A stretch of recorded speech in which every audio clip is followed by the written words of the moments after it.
Something unsettling has long hovered beneath the Reiner family's polished Hollywood image, and the story of may be the key to understanding what was really happening behind those Brentwood gates.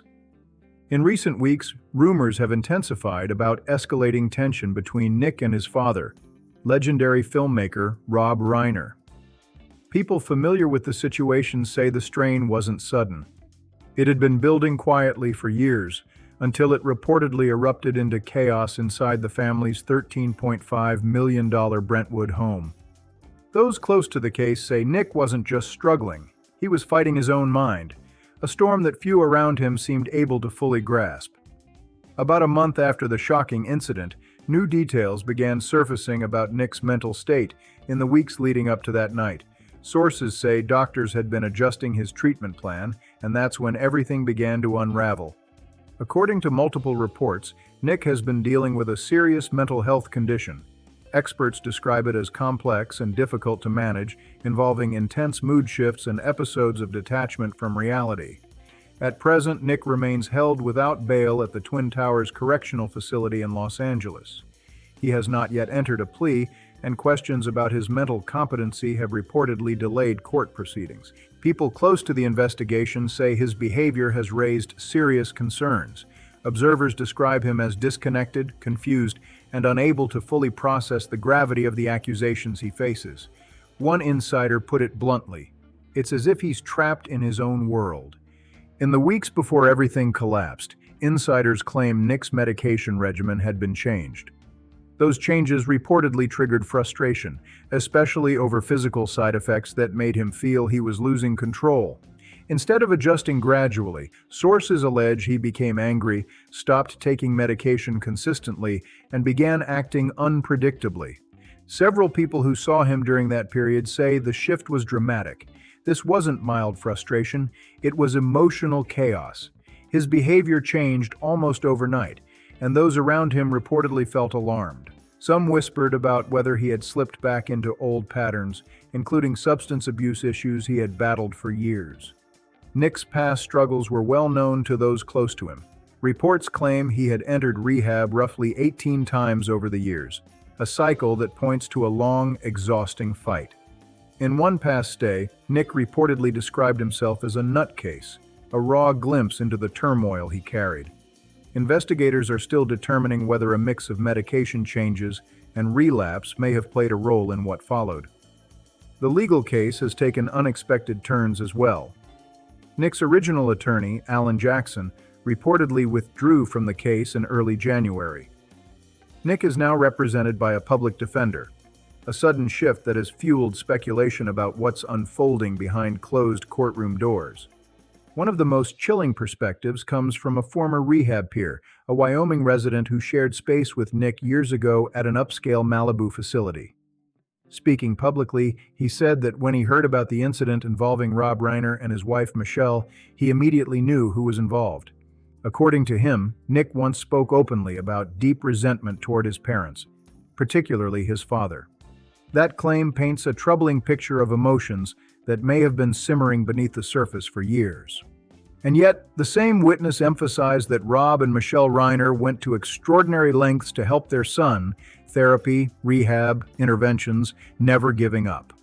He recalled Rob attending family therapy sessions, engaging with other patients, even tossing a frisbee around at the facility, all in an effort to support Nick. Early on, Nick could be charming and funny, but that warmth could flip in an instant.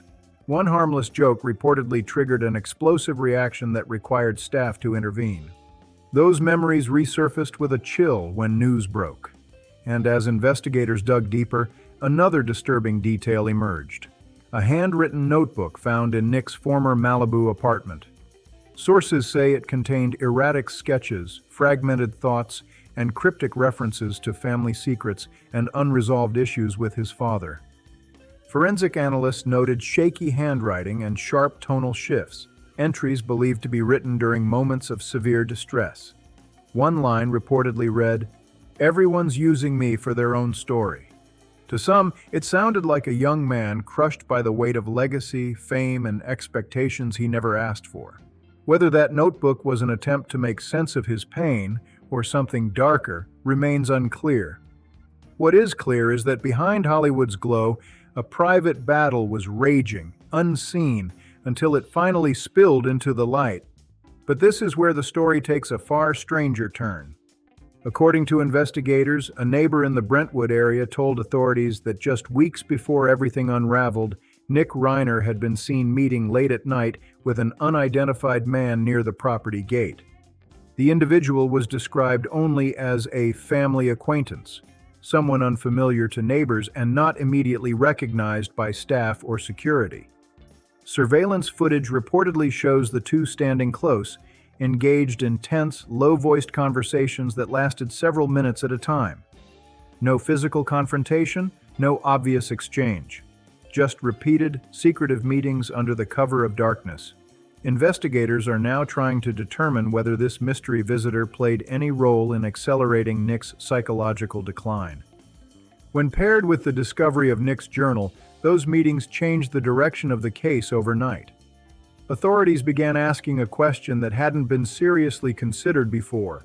Was Nick acting entirely on his own, or was someone quietly influencing him during his most unstable period?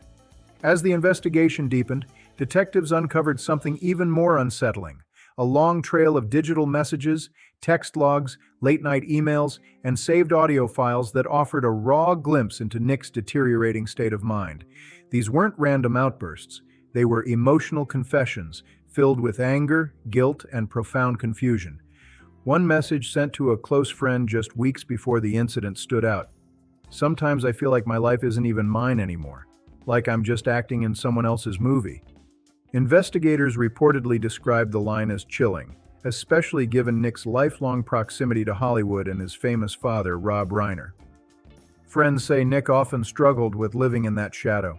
He wanted approval, but he also resented the legacy that followed him everywhere. For someone already battling severe mental health challenges, that pressure may have felt unbearable. Several people close to him say he spoke often about wanting to create something real, something that belonged solely to him. He had reportedly been working on a script inspired by his experiences in Rehab, but insiders now believe the project blurred the line between fiction and reality in dangerous ways. Adding to the concern, a former rehab counselor came forward claiming Nick had once spoken about feeling watched, even after leaving treatment. He allegedly believed people were tracking him and reporting back to someone powerful. At the time, those statements were dismissed as paranoia. Now, investigators are revisiting them with fresh urgency. Could the mysterious visitor seen outside the Brentwood home be connected? Meanwhile, Rob Reiner's inner circle has remained completely silent. No statements, no interviews. That silence has only fueled speculation that the family tension ran deeper than anyone realized, particularly as Nick reportedly tried to distance himself from his father's influence. Then came another revelation. Authorities uncovered a series of private voice memos stored in Nick's cloud account, recorded in the weeks leading up to the incident. The recordings swing sharply between moments of clarity and disturbing confusion. In one memo, Nick is heard saying, "He wants me to forgive him, but he never really saw me." Investigators believe he may refer to his father, though nothing has been officially confirmed. Another memo mentions a man named Cal, described by Nick as the only one who really gets it. Detectives are now attempting to identify this individual. No one in the Reiner family recognizes the name, raising the possibility that Cal could be the same mysterious figure seen on surveillance footage. The case took an even darker turn when investigators discovered a storage unit rented under Nick's name near Santa Monica. Inside were boxes labeled Project Father. The contents stunned detectives: handwritten monologues, character sketches, and a screenplay centered on a powerful Hollywood father and a desperate son trying to be seen. Tucked inside was an unmailed envelope addressed simply, "Dad." The letter inside read, "I wanted you to see me, not just fix me. I just wanted to be real." Security footage later revealed that the same unidentified man believed to be Cal had visited the unit just days before police discovered it. What once appeared to be a tragic mental breakdown now looks like something far more complex, a collision of illness, legacy, identity, and influence. And investigators are still trying to determine where responsibility truly lies. It began to look as if Nick Reiner had written a fictional version of the tragedy before it ever happened. At first, investigators considered coincidence. Nick was a writer, after all, drawing from personal pain. But that explanation began to fracture when forensic analysts noticed something impossible to ignore. The final pages of his screenplay, Project Father, were dated just 3 days before the real-life events inside the Brentwood home. That detail changed everything. Detectives were suddenly faced with a disturbing question. Was the script simply a way for Nick to process his emotions, or had it become an unconscious blueprint for what followed? The unease deepened when digital forensics uncovered multiple unsent email drafts in Nick's account.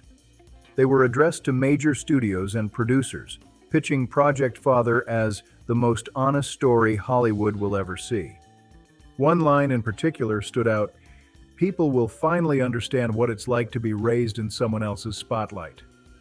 To investigators, it read like a confession, resentment mixed with a desperate need to be seen. Around the same time, a source close to the family revealed that Rob Reiner had recently reached out to Nick with an olive branch, a small collaborative film project, something personal, something meant to reconnect. According to that source, Nick never replied.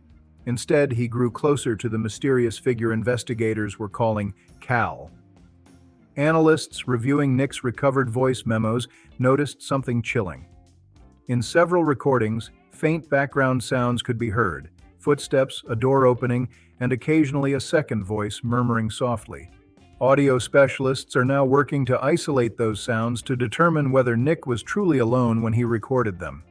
As evidence stacked up, the case shifted from tragedy to psychological maze. Then came the breakthrough.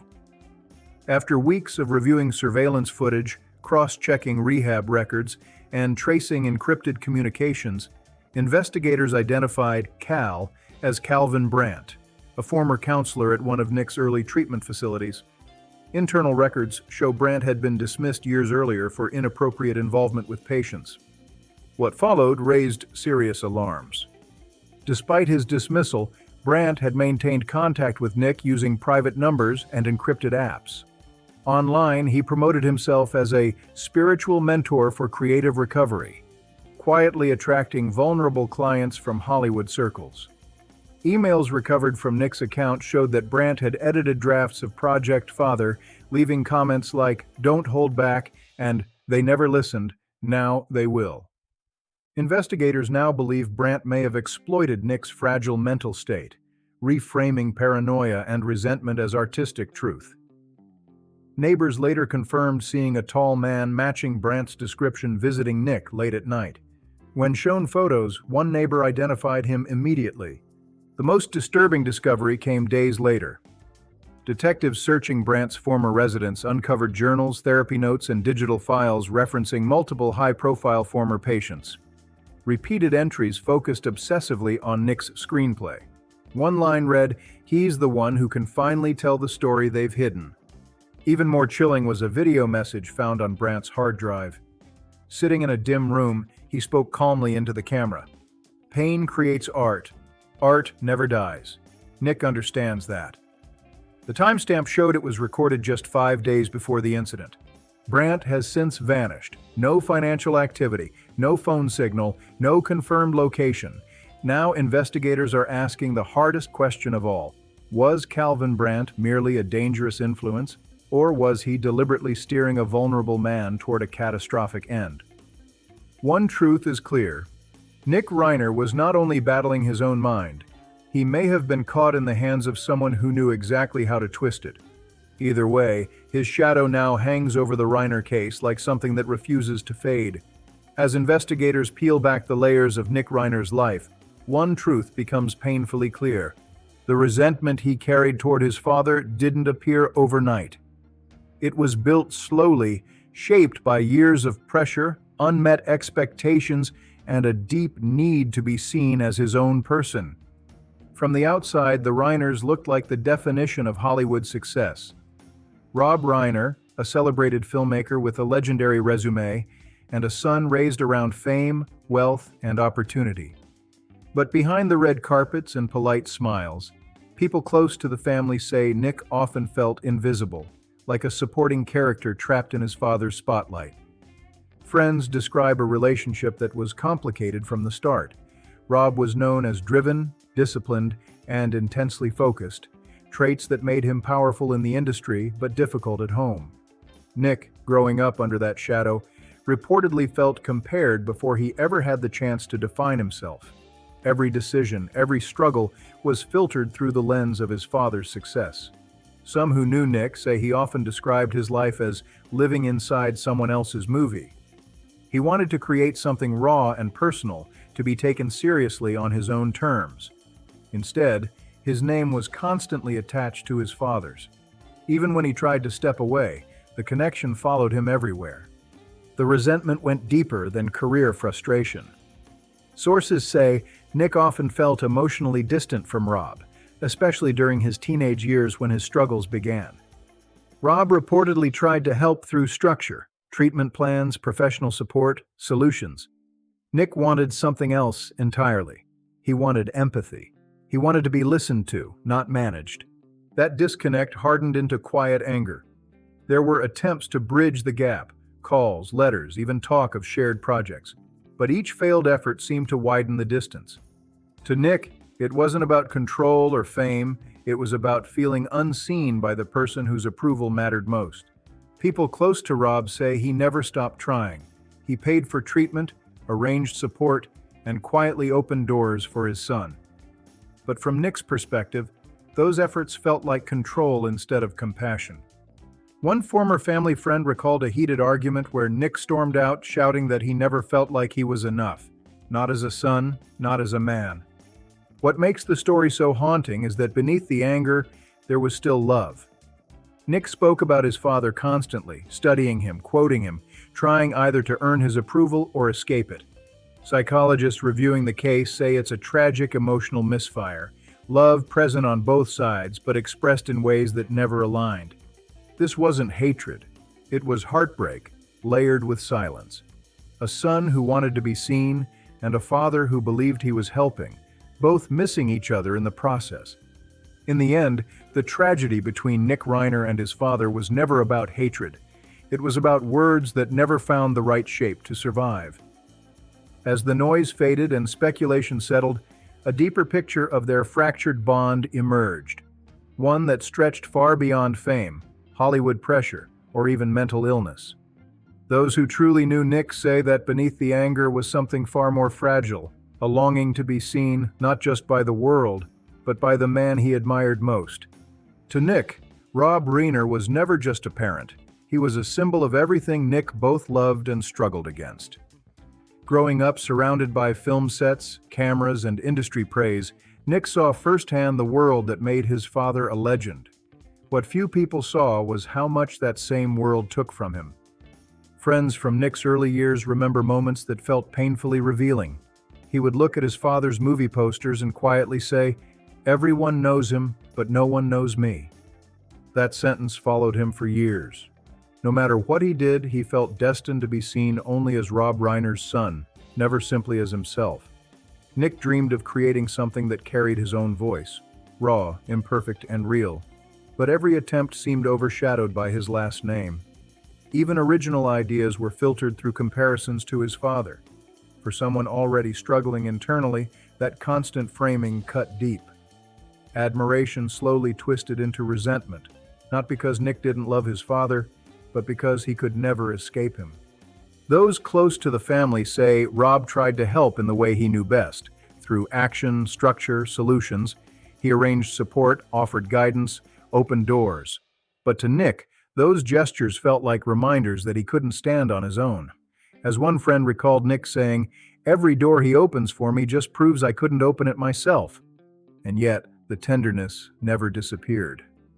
Despite the conflict, Nick studied his father's films, quoted his dialogue, and modeled parts of Project Father after Rob's work.